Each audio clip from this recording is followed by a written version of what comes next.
여러분 사람한테는요 염치란 게 있습니다. 좀 부끄러워하는 마음이 있거든요. 제가 한번 잘못을 하면 아유 죄송합니다. 좀 앞으로 안 그럴게요.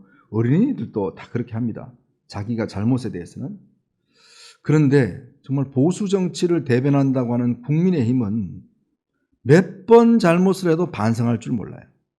이미 지지난해죠. 서울 강서구청장 보궐선거부터 시작해서 총선, 보궐선거, 대선까지 지금 다 졌습니다. 그래 놓고도 우리가 뭘 잘못했어요? 우리가 잘못한 거 별로 없는데 다 이 내부 총질 때문에 그랬는데 쟤 때문에 그래, 쟤 때문에 그래, 쟤 때문에 그래. 다 이러고 앉아 있습니다. 참 이 사람들은 도대체 얼마나 두꺼운 얼굴을 가졌길래 보통요 이 대선 후보들이 실패를 하면 김대중 대통령은 정계 은퇴를 선언하고 바로 영국으로 건너갔습니다. 그래서 거기서 권토중례를 했죠. 자, 그리고 이재명 지금 대통령도 지난 대선 지고 난 다음에 한 2달 동안 두문불출했습니다. 국민들 눈에 나타나진 않았습니다. 주로 선거 패배를 하면 그 당의 대표나 이런 사람들이 진짜 삼보일배를 한다든지 정말 국민들 앞에 엎드려 사죄를 한다든지 이런 모습을 보이는데 국민의힘은 지난 비상계엄과 탄핵도 정말 이 국민들에게 정말 석고대죄해야 될 일인데 거기에 더해서 대선 패배까지 당하고 난 뒤에 아무런 움직임이 없습니다. 여기는 그냥 아무 일도 안 일어났던 것 같아요. 후보였던 김문수 후보 한번 보겠습니다. 아니 그 후보가 실패를 했으면 저 같으면요 집 밖에 나오기 어려울 것 같아요. 창피해서라도.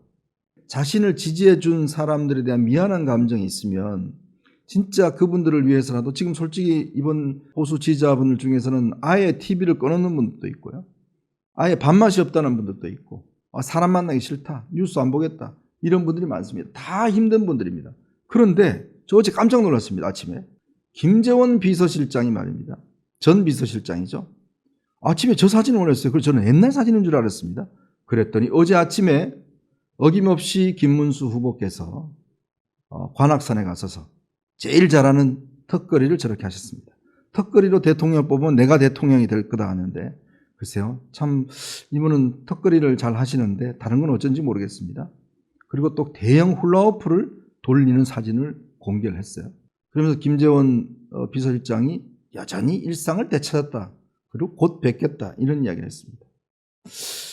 지금 혹시 김문수 후보님은 전 후보님은 선거가 끝나신 걸로 알고 계시죠?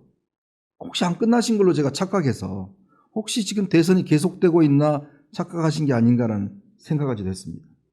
그것도 파란 옷을 입고 아주 파란 옷을 입고 민주당 색깔인 파란 옷을 입고 저렇게 하신 걸 보면서 야 하루 만에 매일 빨간 옷 입고 있다가 딱 선거 끝나자마자 파란 옷을 입고 이게 턱걸이를 하시는 모습 보면서 참 멘탈이 대단하시다. 참 몸은 굉장히 건강하신 것 같은데 정신도 참 건강하신 것 같다라는 생각이 들었습니다. 이렇게 쉽게 잊혀질까요? 이렇게 실패가 쉽게 잊혀질지 모르겠습니다. 근데 이 장면을 보시고 글쎄요 많은 분들께서 좀 화가 많이 나셨을 것 같아요. 자, 선거라는 것은 기본적으로 후보에게 책임이 있는 겁니다. 본인이 못해서 진 거 아니겠습니까? 그런데 이분이 어제 해단식에 나왔는데요. 해단식에 참석해 또 절을 했습니다. 제가 너무너무 이번 선거 때 맨날 절만 하고 다닙니다. 제가 몇 번 지적했지 않습니까? 절도 한 번이면 진정성이 있는데요. 매번 하면 지금 뭐 누구 놀려라는 생각이 들 정도입니다. 왜 절을 그렇게 하죠? 참 이해가 잘 안 돼요. 근데 어제 본인께서 해단식에 참석을 해서 대놓고 당을 비판했습니다. 물론 국민의힘 문제 많죠. 그런데 최소한 김문수 후보가 이런 이야기를 하면 안 됩니다. 왜? 본인이 지금 대선 후보로 뛰어서 선거를 패배한 사람이 내 잘못은 하나도 없는데 나 그냥 절 한번 하면 끝인데 당 너네 때문에 졌어 이렇게 이야기하고 있는 겁니다. 보시면 우리 당이 민주주의에 대한 기본적인 이해와 신념, 투철한 사명이 없었기 때문이다. 그것이 바로 계엄이라는 상상할 수 없는 일로 나타났고 우리 당이 계엄을 했던 대통령을 뽑았고 대통령의 뜻이 당에 많이 일방적으로 관철된 것에 대해서 깊은 자성이 필요하다. 아니 본인은 그동안 이 문제에 대해서 윤 전 대통령한테 쓴소리 한번 하셨어요? 한 번이라도 윤 전 대통령을 절연한다는 이야기 한 번이라도 말씀 안 하셨잖아요. 그 자진 탈당 이야기도 뭐라고 하셨습니까? 본인이 알아서 할 거다. 나중에 자진 탈당하고 나니까 이미 탈당한 분이다.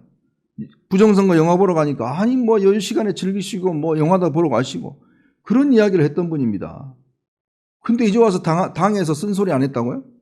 당에서 왜 계엄을 일으킨 대통령한테 쓴소리 아니 이런 비판한다는 게 이게 맞습니까? 저 정말 이게 귀가 제가 이 의심될 정도로 아니 도대체 그러면 당신께서는 무슨 일을 하셨는지 묻고 싶습니다. 윤석열 전 대통령에게 무슨 비판과 무슨 지적을 하셨는지. 자, 그리고 지난번 경선 과정에 대한 지적들도 했습니다. 그런데요, 솔직히 이 경선 과정의 문제점? 아니, 본인이 처음부터 한덕수 총리하고 단일화하겠다라고 그렇게 약속했던 분 아니에요? 그렇게 약속을 해서 다 그래서 김문수 후보가 당선되면 단일화하겠구나 라고 생각하신 분들이 표를 준 거 아니겠어요? 근데 딱 되자마자 어떻게 했습니까? 아니, 공개적으로 단일화 협상을 했으면 세상에 저는 처음 봅니다. 공개된 자리에 단일화 협상하는 거는 처음 봐요. 그러더니 그냥 결렬시켜버렸습니다. 뻔한 거 아닙니까? 단일화 안 하겠다는 이야기예요. 사기친 거 아닙니까? 솔직히 이야기해서. 제가 이 말 심한 이야기인지 모르겠지만 솔직히 단일화 한다고 그래 놔놓고 단일화 안 해버렸지 않습니까? 그래 놔놓고 당이 무슨 민주주의가 없다 뭐다 없다라고 이야기한다는 게 맞습니까? 그럼 본인은요? 본인 약속을 지키셨습니까? 아니 국민들에게 당원들에게 그렇게 단일화 하겠다는 약속을 하나도 안 지키신 분이 당한테 당에 민주주의가 없다라고 이야기하시면 이게 무슨 적반하장도 이런 적반하장이 있을 수가 있습니까? 저는 참 이게 아니 아무리 그렇지만 대선을 패배한 후보가 할 말인가 할 행동인가 라는 의심이 들었어요. 여기에 또 오늘 김재원 비서실장은 또 오늘 글을 올려서 당권 도전과 관련해서 국민과 당원의 뜻을 따라서 달라질 것이다. 이게 뭔 이야기죠? 당권 도전하겠다는 이야기예요. 왜? 본인이 대구시장 나가야 되니까. 김문수 후보가 당대표가 돼야 본인한테 대구시장 공천을 주고 대구시장 나갈 거니까 내세우겠다는 겁니다. 지금 나가겠다는 거 아닙니까? 아니, 당이 지금 이 풍비박산이 되고 지금 당이 이렇게 어려운 처지에 있는 상황에서 세상에 후보를 했다는 사람이 하루 만에, 하루도 아니죠. 그냥 그다음 아침에 똑같이 일상을 되찾고 얼마나 센 멘탈이면 그렇게 아침에 운동하시는지 모르겠어요. 그리고 이제는 당권 도전까지도 하겠다고 합니다. 그러면서 오히려 당에 문제가 있다라고 이야기를 하고 있어요. 이게 당 후보를 했던 분이 할 이야기인지 모르겠습니다. 많은 분들의 아픔과 허탈함을 달래주기는커녕 그냥 나 아무 일 없었다는 듯이 아무런 일 없었다는 듯이 물론 본인은 뭐 사실 정계 은퇴나 다름없는 10년 동안의 낭인 생활을 하다가 갑작스럽게 장관이 되고 당 후보가 돼서 벼락 후보가 됐지 않습니까? 지금 하나 속보가 들어왔습니다. 방금 국민의힘 의원총회가 열렸습니다. 이 의원총회에서 권성동 원내대표가 사의를 표명했습니다. 권성동 원내대표가 지금 조금 전 국민의힘 의총에 사의를 표명했습니다. 어제까지만 하더라도 이 권성동 원내대표가요. 내부 총질하지 마라. 왜 내부의 잘못을 돌리느냐. 아니 지금 이번에 있었던 일들 다 누가 기획했습니까? 권영세, 권성동 이 두 사람이 다 기획한 거 아니에요? 박수영, 성일종 이런 분들이 저 한덕수 총리 꼬셔서 결국 당 후보를 임명하는 세상에 정당이 어디 있습니까? 거기 또 부안해동 한 한덕수 총리도 저는 문제가 있다고 생각이 들지만 갑자기 데리고 와서 단일화 하겠다고 그러고 결국 당원들이 나중에 알고 봤더니요 1% 차이였습니다. 1%. 당시에 이 한덕수 후보를 옹립하는 것에 대한 당원 투표를 했지 않습니까? 딱 1%가 반대가 많아서 결국 안 됐대요. 1%의 힘입니다. 이게 당원들의 뜻이에요. 결국 그렇게 안 됐는데 사퇴하라고 그랬더니 계속 버텼습니다. 그리고 자기한테 비판하지 말아요. 내부 비판하지 말아요. 아니 자기가 이야기할 때는 괜찮고 그거 비판하면 하지 말라고 그러다가 결국 안팎의 요구 전 신문이 말입니다. 사설을 통해서 권성동 사퇴하라는 이야기를 썼습니다. 말이 안 되잖아요. 누군가는 책임을 져야 될 거 아닙니까? 이 책임에 대해서.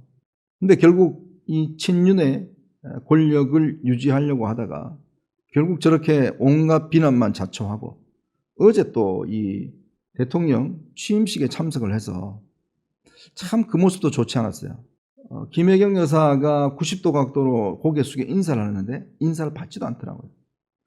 예의가 아니죠, 사실은. 이런 모습들을 보여주니까 이 참 여러 가지 당내에서 논란이 생겨버리는 겁니다. 결국은 지금 일부 친윤들에서 계속 당권을 잡아나가겠다는 그런 음모들이 있는 것 같습니다. 지금 김용태 비대위원장 체제를 유지해서 지금 갈 텐데 모르겠습니다. 원내대표 누가 또 될지 모르겠지만 또 친윤에서 나올지는 모르겠습니다만은 이러면요 진짜 딱 내년 6월 3일이 지방선거입니다. 그런데요 지금 서울, 인천, 충청도 4개 그다음에 대구경 PK, TK, 강원 이분들 내년에요 이거 장담 못합니다. 이번 결과 한번 보십시오. 충청도 다 날아갔어요. 인천 날아갔어요. 이쪽이 완전히 시퍼렇게 됐습니다. 내년에 과연 가망이 있을까요? 기초단체장들 가망이 있을까요? 그거 생각하면 당이 지금 뭔가 변화하지 않으면 이거는 해낼 수가 없는 겁니다. 그나마 권성동 원내대표가 지금 조금 전 사퇴를 했다는 소식이 들어온 걸 보면 그래도 뭔가 좀 압박을 느낀 게 아닌가라는 생각이 드는데 저는 이 김문수 후보 정말 저는 이해할 수 없는 분이라고 정말 생각이 듭니다. 그것도 김재원이라는 사람은요 저는 정말 이분은 이번 이 대선 전략에 있어서 소위 정말 이 망친 주범 중에 하나입니다. 제가 여러분들한테 세세하게 이야기 드릴 수는 없지만 정말 자기 대구시장 나가겠다는 그 목표 하나만 가지고 후보 간 이간질 뭐 등등을 해왔던 사람인데 또 이제 지금 김문수 후보를 꼬드겨서 당대표를 밀어 올리려고 한다? 이렇게 되면 국민들이 뭐라고 하시겠습니까? 도대체 정신 못 차리는 이 보수라고 그러지 않겠습니까? 앞으로 또 원내대표 누가 나올지 모르겠습니다만은 정말 이번 기회에 정신 못 차리면요 국민의힘은 더 이상 가망이 없다라는 그런 생각을 지울 수 없습니다.